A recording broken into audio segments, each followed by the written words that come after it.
Hello बच्चों, GS online study channel में आप सभी का स्वागत है। तो बच्चों, आज का जो लेक्चर होने वाला है क्लास 9 चाल तथा वेग में अंतर। इससे पहले वाले में हमने क्या पढ़ा था? दूरी तथा विस्थापन में अंतर। अब क्या पढ़ेंगे? चाल और वेग में अंतर। तो इससे पहले अगर आपने चाल वेग नहीं पढ़ा होगा तो एक बार पढ़ के आइए, फिर ये समझ में अच्छे से आएगा। अब क्या पढ़ने वाले? चाल तथा वेग में अंतर। ठीक है, समय बचाने के लिए हमने बच्चों आप लोगों के पहले से लिख दिया, क्योंकि क्लास 9 की हम ज़्यादा लंबी नहीं करना चाहते हैं। ठीक है, आराम थोड़ी थोड़ी परिभाषाएं तो थोड़े थोड़े समय में हम लोग इसको बता दें।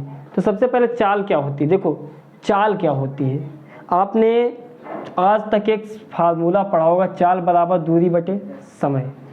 ठीक है, चाल बराबर दूरी बटे समय।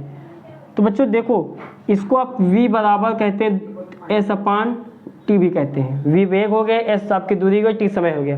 देखो, चाल बराबर दूरी बटे समय इसी से निकालेंगे। तो बच्चों क्या कर दीजिए, समय को क्या कर दीजिए? एकांक। समय को एकांक कर दीजिए तो क्या बन जाएगा? एकांक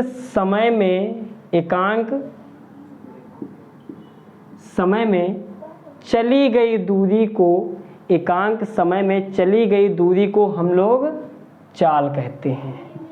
एकदम शॉर्टकट परिभाषा है। अगर कोई पूछे तो कह दो सीधा, एकांक समय में चली गई दूरी को हम लोग चाल कहते हैं।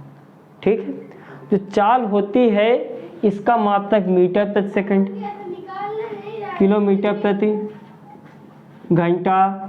ठीक है, ये सारे इसके मात्रक हैं। मीटर प्रति सेकंड, किलोमीटर प्रति घंटा। ठीक है, ये सारे इसके मात्रक हैं। ऐसा ही मात्रक मीटर प्रति सेकंड होता है। अब यहाँ पे मिलीमीटर भी हो सकता है, कुछ भी हो सकता है। ठीक है, तो एकांक समय में चली गई दूरी को हम लोग चाल कह देते हैं। अगर कभी ऐसा हो या ऐसी कोई भी चीज़ दिखे तो आप सबसे पहले याद रखिए, नीचे वालों को एकांक कर दीजिए और ऊपर से बना दीजिए सूत्र। आगे जब आएगा तो हम देखना उसमें भी विद्युत धारा में आपको ऐसे सूत्र बनाएंगे। ठीक है बच्चों, देखो, एकांक समय में चली गई दूरी को चाल कहते हैं। मात्रक मीटर प्रति सेकंड हो गया। अब यहाँ पे देखो, ये कौन सी राशि है? तो बच्चों ये कौन सी राशि है? ये आपका अदिश राशि है। ये आपकी अदिश राशि है। ठीक, इतनी बात। इसके चाल के टाइप्स भी हैं, तो टाइप्स हम आप लोगों को नहीं बताएंगे, वो टाइप्स अगले वीडियो में हो सकता है बताएंगे, नहीं तो कोई ज़रूरत नहीं उसकी। अब बात आती है वेग की। क्या होता है वेग? चाल भी वही चीज़ है, वेग भी वही चीज़ है, लेकिन वेग थोड़ा सा अंतर होता है। वेग सदिश राशि होती है, वेग आपका सदिश राशि होती है। देखो, वेग कैसे बताओगे? वेग बराबर होता है विस्थापन बटे समय अंतराल। तो आप कह दोगे एकांक समय में होने वाले विस्थापन को वेग कहते हैं। आप पहले ऐसे बता सकते हो, एकांक समय में होने वाले विस्थापन को वेग कहते हैं।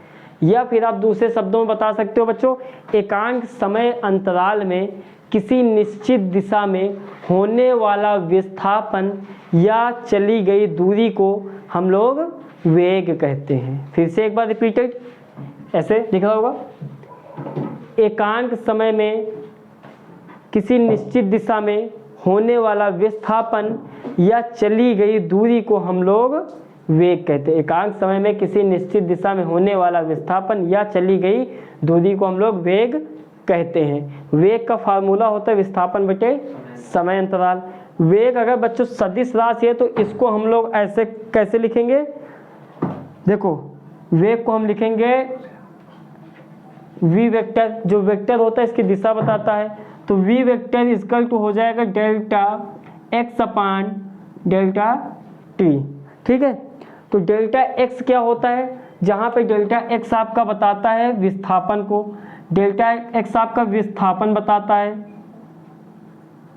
ठीक है, और जो आपका डेल्टा t है ये आपका समय अंतराल को। ठीक है, तो ये आपका हो गया वेग। वेग देखो, जो डेल्टा ये होता है ना, किसी भी तीर आगे के सामने तीर का निशान लगा देना, किसी भी चीज़ के ऊपर जो ऐसे एरो लगा होता है तो वेक्टर इसको बोलते हैं, वी वेक्टर। ठीक है, जो ये ऊपर तीर का निशान लगा ये बताता है ये सदिश राशि है। वेक्टर आपका सदिश राशि बताता है, ये दिशा को बताता है। ठीक है, तो ये हो गया आपका वेग।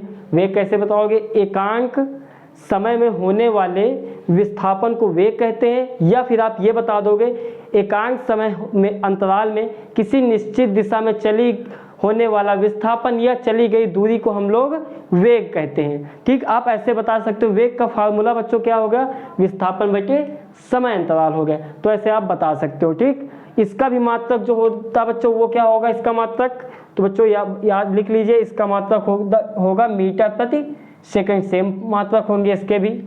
ठीक है, तो ये भी आप नोट कर सकते हैं। इससे पहले वाली क्लास एक बार जरूर देख लें, तभी ये अच्छे से आ जाएगा।